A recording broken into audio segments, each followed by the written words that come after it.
దర్శకరత్న దాసరి మృతితో సినీ పరిశ్రమలో విషాదం నెలకొంది. దిగ్గజ దర్శకుడితో తమ అనుబంధాన్ని తలుచుకుని ప్రతి ఒక్కరూ కంటతడి పెడుతున్నారు. ఫిల్మ్ ఛాంబర్ నుంచి దాసరి అంతిమ యాత్ర మొయినాబాద్లోని ఆయన ఫామ్ హౌస్కి కొనసాగుతోంది. ఈ సాయంత్రం దాసరి ఫామ్ హౌస్లో దర్శకరత్న అంత్యక్రియలు జరుగుతాయి.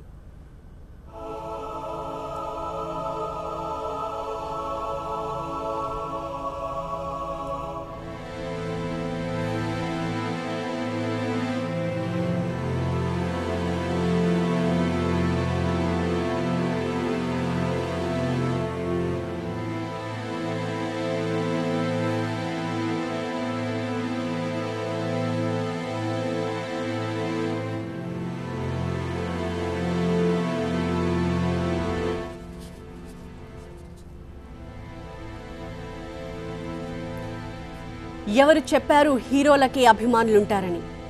ఎవరు చెప్పారు హీరోలని చూసే సినిమాలకు వెళతారని? ఆ ఈక్వేషన్ని ఎప్పుడో మార్చిన దిగ్గజ దర్శకుడు దాసరి నారాయణరావు. దర్శకుల పేరు మీద సినిమాల బిజినెస్ జరిగేలా తొలి అడుగు వేసిన దర్శకుల్లో దాసరి నారాయణరావు పేరు ముందు వరుసలో ఉంటుంది. ఇన్ఫ్యాక్ట్ దాసరి నారాయణరావు అన్న పేరు మీద ఎన్నో చిన్న చిన్న సినిమాలు కూడా సూపర్ హిట్లుగా మారిపోయాయి. తెలుగు సినిమా రంగంలో దర్శకుడి పేరుని, దర్శకుడి స్థాయిని శిఖరాగ్రాన నిలబెట్టిన దర్శకుడు దాసరి నారాయణరావు.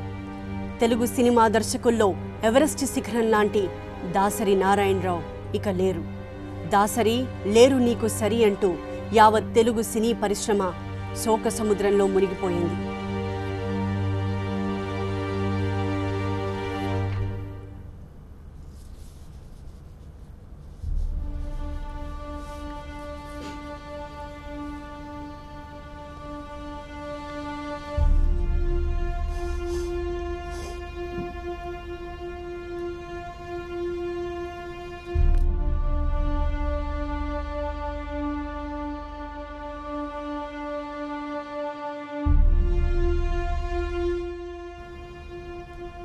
దాసరి మరణ వార్త తెలిసిన వెంటనే హైదరాబాద్లో ఉన్న తెలుగు సినీ ప్రముఖులందరూ వరుసగా కిమ్స్ ఆసుపత్రికి చేరుకుని ఆయన భౌతిక కాయానికి నివాళులర్పించి దాసరిలోని గొప్పదనాన్ని, ఆయన ప్రత్యేకతలను కీర్తించారు. అయితే సుదూర ప్రాంతాల్లో ఉన్నవారు ట్విట్టర్ ద్వారా తమ సందేశాన్ని పంపించారు. ప్రముఖ నటుడు రజనీకాంత్ దాసరి తనకు అత్యంత ఆత్మీయులంటూ ట్విట్టర్లో పోస్ట్ చేశారు. దేశంలోని గొప్ప దర్శకుల్లో దాసరి ఒకరు అని కీర్తించారు రజనీకాంత్. ఇక దాసరి మరణం తెలుగు సినిమాకి తీరని లోటు. దాసరిని దర్శకుడు కె బాలచందర్ చాలా ఎక్కువగా అభిమానించేవారు. నేను వారి కుటుంబ సభ్యుణ్ణి అంటూ కమల్ హాసన్ కూడా నిన్న ట్వీట్ చేశారు. ఇంకా ఆంధ్రప్రదేశ్ ముఖ్యమంత్రి చంద్రబాబు దాసరి మరణ వార్త తెలిసిన వెంటనే ఒక ప్రెస్ నోట్ విడుదల చేశారు. దాసరి నారాయణరావు ఒక వ్యక్తి కాదు, ఆయన ఒక వ్యవస్థ అన్నారు చంద్రబాబు. ఆయన లేని లోటు ఎవరూ తీర్చలేనిదని, ఒక సాధారణ కుటుంబంలో పుట్టి ఉన్నత శిఖరాలకు ఎదిగిన ఒక ఇన్స్పైరింగ్ పర్సనాలిటీ దాసరి నారాయణరావు అన్నారు చంద్రబాబు.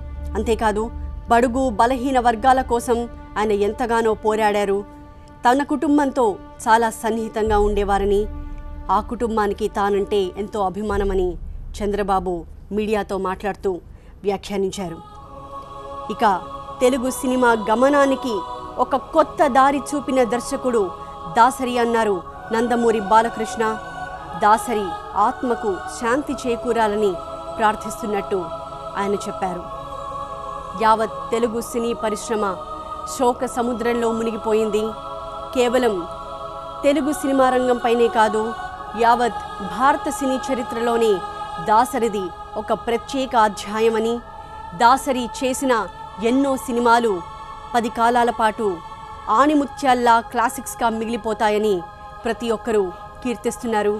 ఒక చిన్న సినిమాని ఒక అత్యద్భుతమైన కథ, కథనం, మాటలు, పాటలతో ఒక గొప్ప సినిమాగా ఎలా మలచాలో దాసరి తెలుగు పరిశ్రమకి నేర్పారని ప్రతి ఒక్కరూ కీర్తిస్తున్నారు.